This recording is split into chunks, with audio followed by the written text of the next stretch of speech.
नमस्कार, एवन उत्तराखंड देख रहे हैं आप और मैं हूं आपके साथ ऋतुश्री पथरिया। बुलेटिन की शुरुआत से पहले एक नजर हेडलाइंस पर।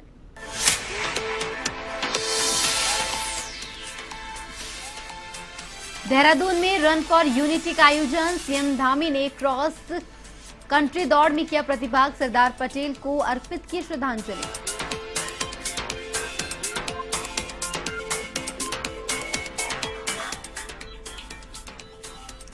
दिवाली पर धामी की धन सौगात, सीएम धामी ने प्रदेशवासियों को दी बधाई, लोगों से की सुख समृद्धि की कामना।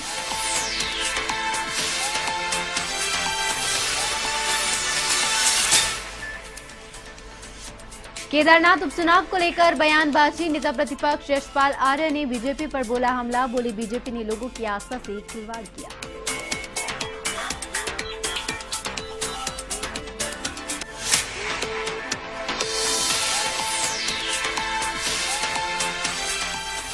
प्रदेश के सरकारी स्कूलों की बदलेगी सूरत, शिक्षा विभाग कवायद में जुटा, मरम्मत के लिए राशि जारी।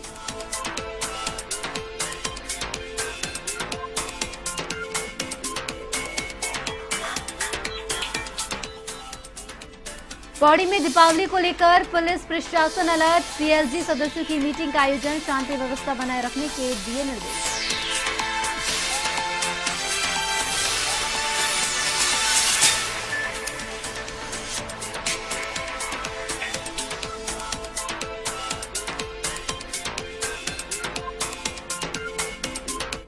तो नजर डालेंगे उत्तराखंड की तमाम खबरों पर। उत्तराखंड के सीएम पुष्कर सिंह धामी ने धनतेरस और दीपावली की शुभकामनाएं दी और राज्य के लोगों की खुशहाली, समृद्धि और स्वास्थ्य की कामना की है।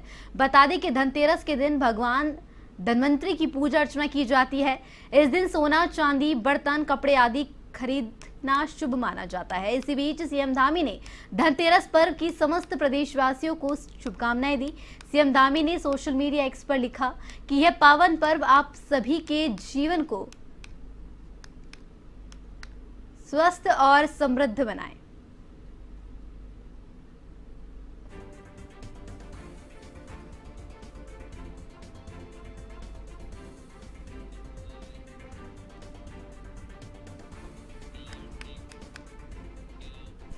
केदारनाथ उपचुनाव के लिए कांग्रेस पार्टी से मनोज रावत ने अपना नामांकन दिया है, जिसके बाद से कांग्रेस पार्टी उपचुनाव में अपनी जीत के लिए आश्वासित नजर आ रही है। वह उत्तराखंड के नेता प्रतिपक्ष यशपाल आर्य ने बीजेपी पर निशाना साधते हुए कहा कि बीजेपी ने लोगों की आस्था को चोट पहुंचाई है, जनता इसका जवाब चुनाव में देगी।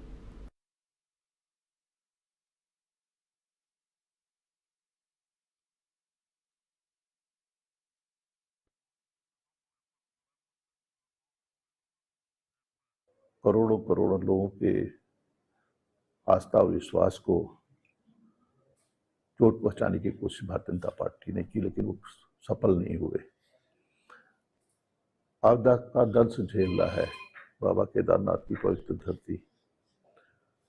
हमने बारीक से देखा है, गौरी कुंड से लेकर सोनप्रयाग मार्ग पूरी तरह ध्वस्त हो चुका था और सरकार का कोई भी प्रतिनिधि वहां मौजूद नहीं था।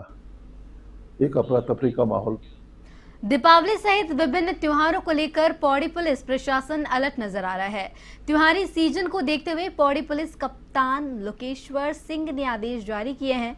इसी के तहत आज थाना रिखड़ी खाल पर थानाध्यक्ष संतोष पैतवाल की ओर से सीएलजी सदस्यों की मीटिंग का आयोजन किया गया। मीटिंग में क्षेत्र में शांति व्यवस्था बनाए रखने सहित विभिन्न पहलुओं पर चर्चा की गई। बाहर से भी बहुत से लोग अपने घरों में आते हैं, गांव में आते हैं और ट्रैफिक भी बढ़ता है और कस्बों में भीड़ भाड़ भी काफ़ी ज़्यादा मात्रा में बढ़ती है। इसलिए हम लोग ऐसी त्योहारी सीज़न में एक तो हमारी ट्रैफिक की डिप्लॉयमेंट होती है उसको बढ़ा देते हैं और जो भी लोग बाहर से आ रहे हैं उनकी चेकिंग ज़्यादा बढ़ा देते हैं, क्योंकि ऐसे सीज़न में घटनाएं होने की भी जो प्रोबेबिलिटी है वो बढ़ जाती है। और इस वर्ष भी हम लोग हर वर्ष की भांति जो है सभी पॉइंट्स पर, हमारे जिले के एंट्री एग्जिट पॉइंट्स पर, हमारे जो भीड़ भाड़ वाले कस्बे हैं, लोहापुर सरदार वल्लभ भाई पटेल की जयंती के अवसर पर देहरादून में रन फॉर यूनिटी का आयोजन किया गया, जिसमें मुख्यमंत्री पुष्कर सिंह धामी शामिल हुए। मुख्यमंत्री पुष्कर सिंह धामी ने क्रॉस कंट्री दौड़ को हरी झंडी दिखाकर रवाना किया। सीएम धामी ने कहा कि उनका संपूर्ण जीवन हमें राष्ट्र सेवा की प्रेरणा प्रदान करता है।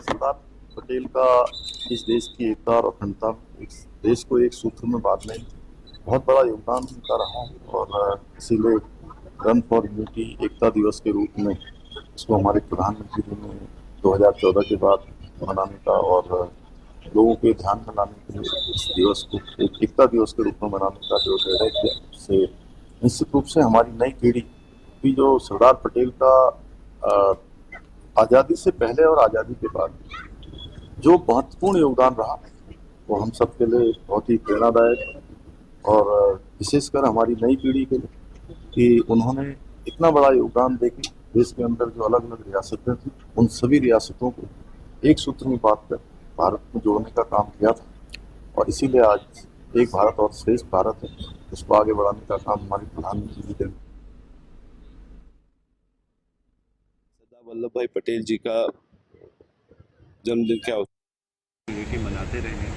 माननीय प्रधानमंत्री जी के आह्वान पर, क्योंकि दीपावली आप जानते हैं दीपावली का पर्व शुरू हो रहा है, तो आज 29 तारीख को सभी जगह मनाया जा रहा है रन फॉर यूनिटी। हमारे जो बच्चे स्पोर्ट्स से जुड़े हुए हैं और अन्य सभी के लिए ओपन है, क्योंकि रन फॉर यूनिटी है, एकता के लिए दौड़ है, तो बच्चे इसमें पार्टिसिपेट कर रहे हैं। 1000 के आसपास बच्चे हैं, क्योंकि कार्यक्रम हमें एकदम से शॉर्ट में हमने कराया है, तो फिर भी उसके बावजूद बच्चों ने इसमें अपनी सहभागिता दिखाई है। अच्छा कार्यक्रम रहा।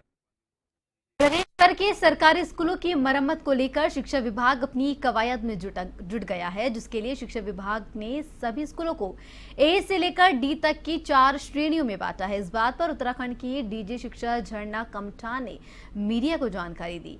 उन्होंने बताया कि अधिकतर स्कूलों को मरम्मत के लिए बजट भी जारी कर दिया गया है।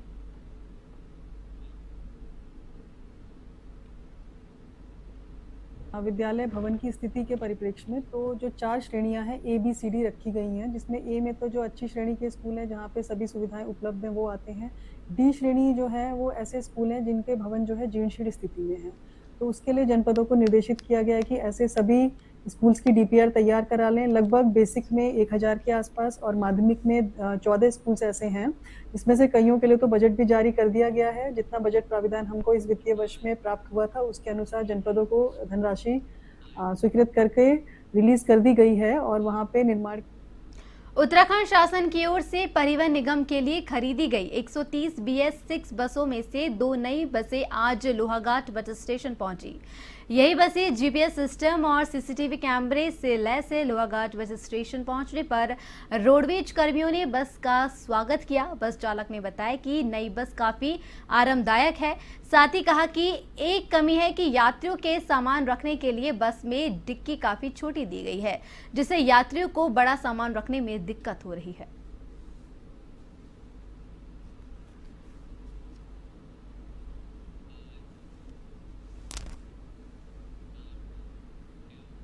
आगामी दीपावली पर्व को देखते हुए अग्निशमन विभाग ने पूरी तैयारी कर ली है। मुख्य अग्निशमन अधिकारी सुरेश चंद्र ने प्रदेशवासियों को शुभकामनाएं दी। साथ ही उन्होंने घर के बड़े बुजुर्ग से यह विनती की है कि आतिशबाजी करें, लेकिन सावधानी पूर्वक पर्व को मनाएं और बच्चों का खास तौर पर ध्यान रखें।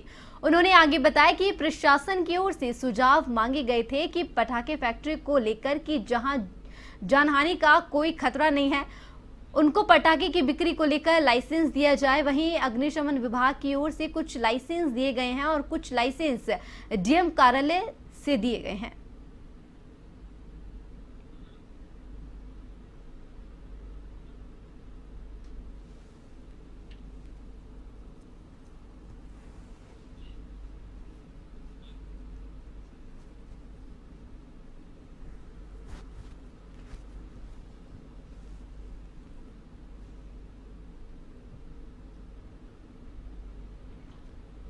साथ अपील करता हूं जनता से कि जो बच्चे हैं बच्चों को अकेले में आतिशबाजी ना करने दें। छोटे बच्चों को साथ लेकर आतिशबाजी करने दें। बड़े पटाखों का प्रयोग छोटे बच्चों को ना करने दें। अगर करते भी हैं तो आप करिए, बड़े करिए और बच्चे उसका आनंद लें, क्योंकि बहुत कुछ हमें देखने को मिलता है कि जन हानि हो गई है और धन हानि हो गई है। तो धन हानि के तो एक बार रिकवर किया जा सकता है, पर जन हानि अगर हो जाती है तो वो एक बहुत बड़ी घटना मानी जाती है। तो इसीलिए जो बच्चे हैं, बच्चों को जो है बड़े पटाखों से हमेशा दूर रखें। चंपावत अजय गणपति के निर्देश पर प्रभारी निरीक्षक अशोक कुमार की ओर से लोहाघाट क्षेत्र में रहने वाले घरेलू नौकर, किराएदार और बाहरी व्यक्तियों का सत्यापन के लिए अभियान चलाया जा रहा है। अभियान के तहत किराएदारों का सत्यापन न कराने के उल्लंघन को लेकर 2 मकान मालिकों का 83 पुलिस एक्ट में 20,000 रुपए का चालान किया गया। वही थानाध्यक्ष ने कहा कि सत्यापन अभियान लगातार जारी रहेगा। उन्होंने क्षेत्र के समस्त भवन और दुकान स्वामियों से बिना सत्यापन के बाहरी व्यक्तियों को न रखने की अपील की है। द्वारा जो है व्यापारियों से जो है संपर्क भी किया गया है तथा मीटिंग भी बिठाई गई थी पूर्व में, ताकि जो हमारी यातायात व्यवस्था सकुशल रहे और बाहर से जितने भी लोग आ रहे हैं, दुकानदार या फिर व्यापारी फटेले वाले, उनका लगातार सत्यापन किया जा रहा है। और कल और आज हमने जो है 83 पुलिस एक्ट के तहत कार्रवाई भी की है। इस संबंध में और लोगों को भी अवेयर किया जा रहा है कि बाहर के लोगों को रखने से पहले पूर्व में हमसे पुलिस सत्यापन। और देश भर में दीपावली पर्व की धूम शुरू होने लगी है। तमाम व्यापारी संगठन दीपावली के पर्व को लेकर अपनी अपनी तैयारियों में जुटा हुआ है ताकि इस पर्व में अच्छी आमदनी कर सके। इसी क्रम में देहरादून स्थित कुम्हार मंडी के कुम्हार दीपावली पर्व को लेकर दिए बनाने का काम कर रहे हैं, लेकिन हर साल की तरह इस बार भी कुम्हार मंडी में रहने वाले कुम्हारों के सामने एक बड़ी चुनौती है, क्योंकि बाजारों में पीओपी और आर्टिफिशियल दियों की भरमार आ गई है, जिसके चलते लोग मिट्टी के दिए कम ही खरीदना पसंद करते हैं। कुम्हारों का कहना है कि त्योहार के समय जब हम शहर के अलग अलग जगहों पर अपनी दुकान लगाते हैं तो वहां पर पुलिस हमें परेशान करती है और कहीं भी दुकान लगाने नहीं देती, जिससे आमदनी में काफी नुकसान उठाना पड़ता है।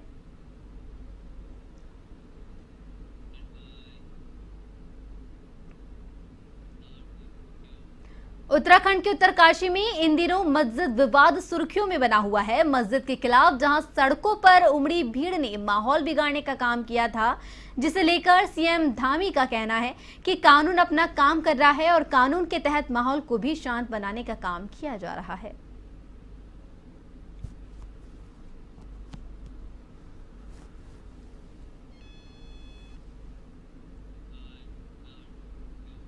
त्योहारी सीजन को देखते हुए सीएम धामी एक्टिव नजर आ रहे हैं। कुछ दिन पहले ही धामी ने अधिकारियों के साथ हाई लेवल मीटिंग का जरूरी दिशा निर्देश दिए थे। वहीं थूक जिहाद जैसी घटनाओं को लेकर भी सीएम अलर्ट नजर आ रहे हैं। वहीं शासन प्रशासन को दुरुस्त व्यवस्था बनाने के भी निर्देश दिए गए हैं। सीएम धामी ने साथ ही प्रदेशवासियों को धनतेरस और दीपावली की भी हार्दिक शुभकामनाएं दी।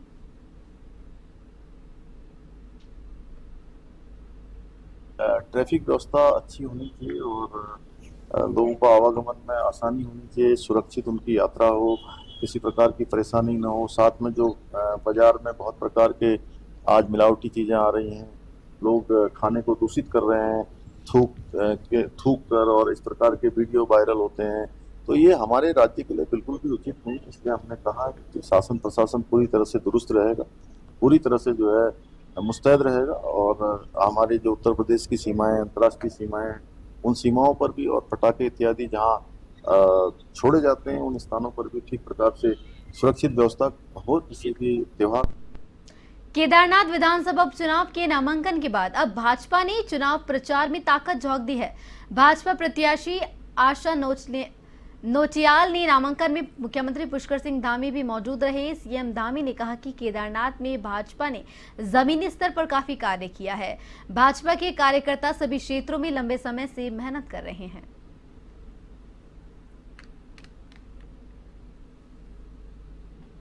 में चूंकि मातृशक्ति के उत्थान के लिए, हमारे नौजवानों के नवाचार के लिए, वहाँ के केदार घाटी और केदार क्षेत्र के ब्रांड के लिए बहुत असीम संभावनाएं हैं। और वहाँ पर चूँकि चुनाव ऐसे समय में हो रहा है, वहाँ की जो विधायक की स्वर्गीय शैला रानी का देहांत हो गया आकस्मिक रूप से, और उसके बाद वो सीट पर चुनाव की स्थिति आई है। और अभी जो प्रत्याशी हैं आशा नोटियाल, उन्होंने भी 2 बार पहले उस क्षेत्र का प्रतिनिधित्व किया है और बहुत ही सहज सरल है, लोगों के लिए काम करती है। निश्चित रूप से उनके वहाँ से विधायक बनने के शुरुआत जो काम शैला राजनीति ने शुरू किए थे उन कामों। तो बुलेटिन में फिलहाल के लिए इतना ही। मुझे दीजिए इजाजत। नमस्कार।